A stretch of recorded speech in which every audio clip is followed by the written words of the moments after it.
Day 8 na namin ngayon dito sa Japan. Check out time. Lilipat kami ng hotel.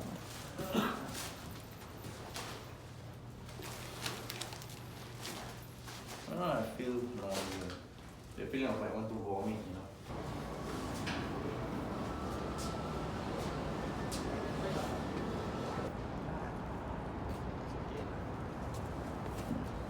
Sometimes it's like that, forget things.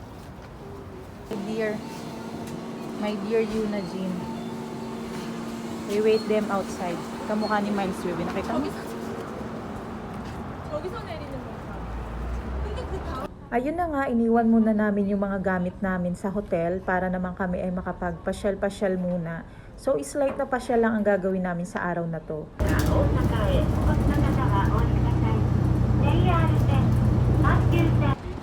Yeah, My wrist pain not there, my ankle no pain, my knee no pain. it's just too much too much sleep. Ayun na nga, kinikwento sa akin ng asawa ko kung anong bahagi ng katawan niya yung masakit pa. Pero ngayon, he feel much better. Pwede na ulit gumala. Last day. Last day na natin ngayon sa Japan. Uwian na bukas. Uwian na bukas, Sunday. Sunday, November 10. Back to work na ako. Ba, akala mo naman, sa kumpanya nagtatrabaho si Madam, maka-back to work.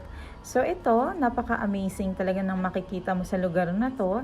Ito lang din yung pinuntahan namin, yung simula nang dumating kami dito sa Osaka. So ito, dito lang din, babaybayin namin dito. Maghahanap kami ng maaari pang mabili. At syempre, ang pinaka-importante, yung place na maaari naming makainan, yung masarap na pagkain. Kahit saan naman dito masarap yung pagkain, di ba? Saan pa, kahit mga street food lang, talaga namang the best talaga ang pagkain dito. Siya nga pala, okonomiyaki yung kakainin namin for Ilang lunch. beses na rin naman kami nakakain ni Yuna ng okonomiyaki na luto ni Daddy. Yuna, you're going to cook your own food. You know the one Daddy cooking? The okonomiyaki? Pwede ka magluto ng sarili mong okonomiyaki dito. Kaya lang, kasi marami pa kaming pupuntahan, ang in-order na lang nila is yung ready to eat na. Ayan, yung isusubo na lang, ngunguyain na lang. Charot, joke lang. So, na-experience na rin naman namin dati yung magluto ng sarili naming okonomiyaki nung si Yuna ay 2 years old pa lamang. That was 2017, nung binyag ni Yuna, pumunta sa Pilipinas yung mama at papa ni Yuji para sa binyag ng Little Princess. So, sa MOA kami naka-experience ng pagluluto ng sariling okonomiyaki. So, ayan, tingnan nyo naman, ang dami-dami na namang in-order. Kaya yung bodega ko dito, talaga namang mapupuno na naman. Nakakatuwa naman ang skills itong mga to sa paglalagay ng mayonnaise. Dapat palagay, malayo. So, parang 100 metro yung layo pag naglalagay. Charot lang. Ayoko subukan. At baka mapunta lamang sa sahig lahat ng mayonnaise. Ay, nako, sayang. Kamahal pa naman niyan. Ilang beses na rin ako nakapagtrabaho sa abroad. Nung time na yun, talagang hindi ko kayang mabuhay ng isang araw na walang rice. Pero ngayon, nasanay na rin ako na halos talaga etong buong trip namin hindi ako masyado nakakain ng rice. Less rice talaga kami. So, nasanay na lamang ako siguro year 2018. Ayun, less rice na talaga ako. Kasi nung bago pa lang din kami mag-asawa nito ni Yuji every time na nagbabakasyon ako sa Singapore naman, talagang lagi ko ibinubulong sa kanya, "Bi, kailangan ko ng rice." Oh, it's coming. It's coming. Wait, Yuna, wait. It's coming.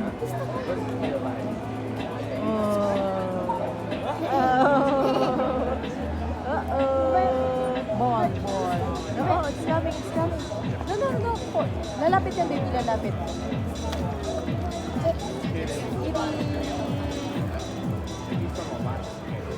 Yes.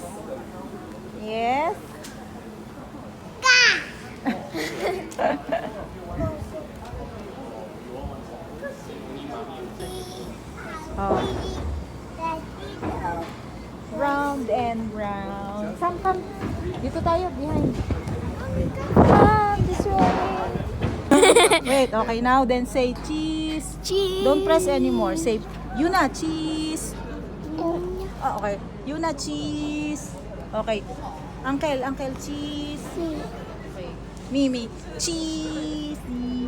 Okay, let's watch. Cheese. Siya daw. Fast, yeah. Siya daw. Awan. Cheese. So, coffee. I just get you blended coffee, then milk on the side. Okay. For every blended coffee, hot. For me, blended coffee hot. So yours also blended coffee. 3 blended coffee. Tama na, may dessert ka, hoy. Okay, yan try. Ano yung sayang sa... Basta kami mag-dessert. No, tanghulo? Ay, oo nga. Pauwi na lang kami, hindi pa siya nakakain ng tanghulo na gusto niya. Pero yung maliit nakakain naman siya. So ito, bumalik na kami sa hotel para kunin yung aming mga gamit. Papunta na kami sa airport hotel. Doon na kami mag-i-spend ng aming natitirang oras pa at makapagpahinga din. And at the same time, maiayos naming mabuti yung aming mga pasalubong. Ay, hindi pala pasalubong. Yung mga baon namin. Konti lang naman yung pasalubong doon and then the rest is sa amin na rin. Kami na rin ang kakain noon. Different time.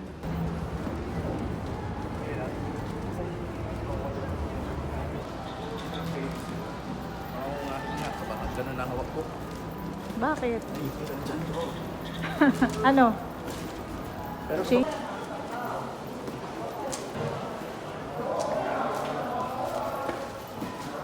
So ayun, lakad na naman kami papunta sa train station. Kailangan naming mag-train papunta sa airport.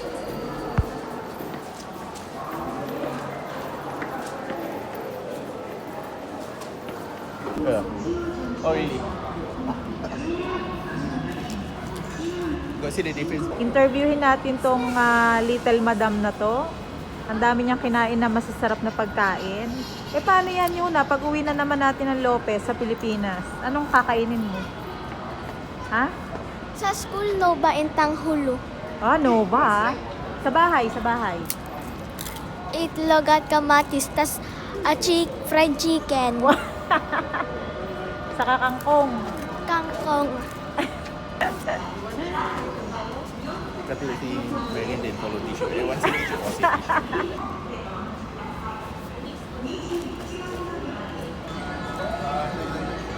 Ha ha ha ha. Hello Kitty. Hello Kitty.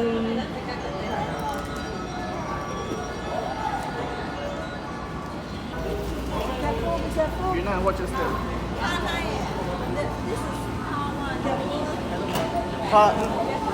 Car 9, car 9. R9?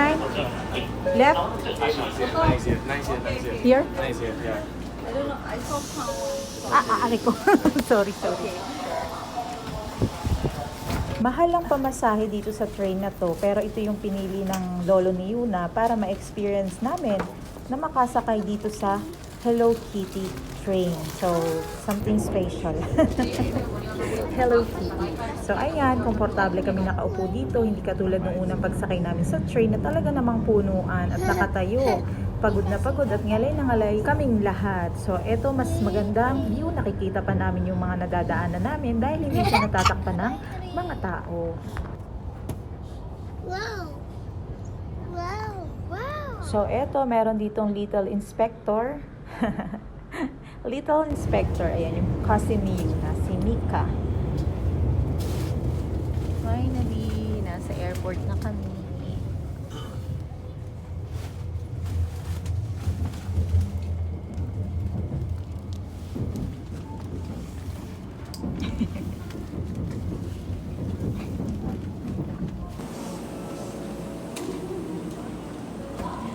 Hello Kitty! Meow meow! Meow meow! Hello Kitty! Melody! Hello Kitty!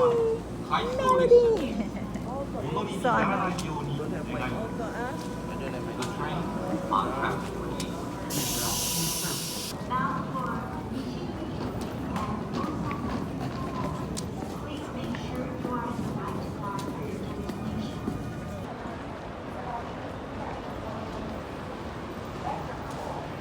Pala tayo. Mali tayo. Wrong way. Go first, baby.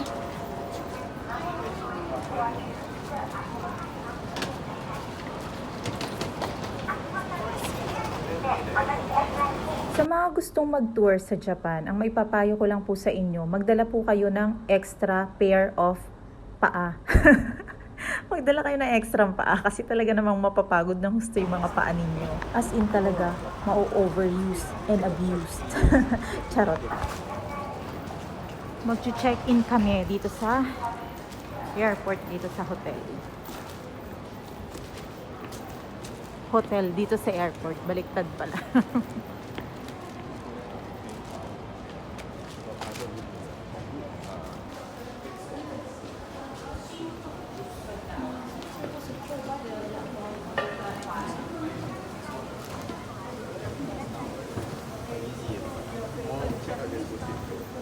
Yeah. Ara kuat.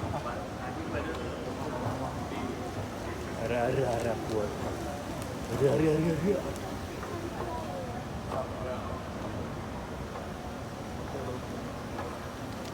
Shaky yung kamay ko. Oo.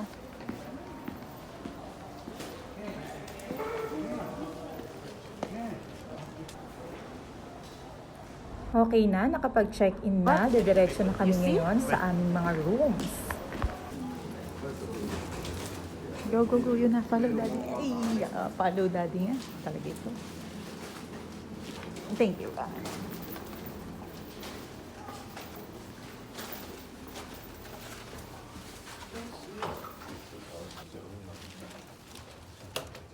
You can press the switch. Wow! Ang daming bed. Shoes. Yeah. Ooh. Wait, just put aside. Yeah, just put aside. Later can connect. Okay. Yeah. Yes. I need to solve again connect. Oh, my hair. My gosh. Baby. Wow. Put your shoes inside here, baby. And get your own Oh, sleeper here. may bathtub na naman. Magbababad na naman si Yuna Jin Tanaka. Tonight it's okay. Sleep late now. We can stress Why? and everything. Why sleep late? We're As going in- to wake up early. Sleep like early or late. Okay. Nag-charger din ba sila? Don't expect no. Expect so much.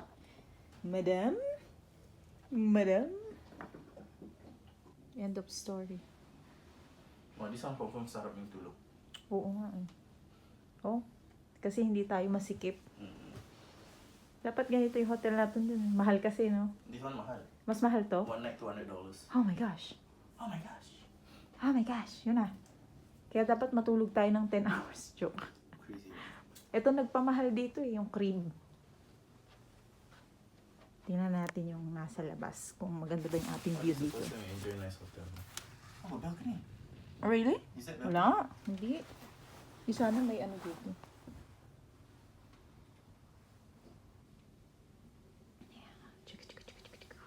Pero bago kami matulog ng 10 hours sa aming mga bed, kakain muna kami ng dinner. Dito lang din, paglabas ng aming room, sa baba. Ayan.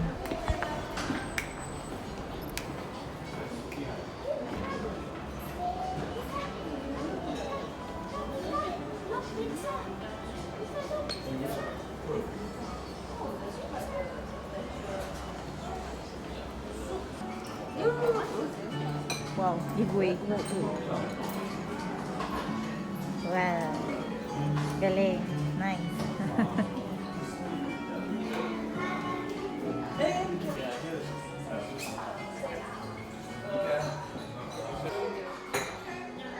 Mika. Come. Later have a pepperoni. Mika, look, Doki-chan. Sours. Smaky. Tap tap. Tap tap. You want to try? Be careful. The menu can. Since 4, I just cut 4 equal. Thank you. Too sweet? You don't want? So they're probably gossiping about that.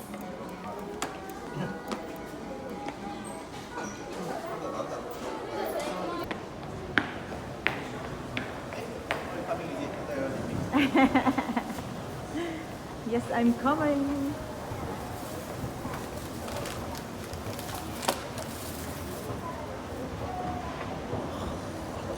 Full of drama. Binidyohan ka yata ni Mama.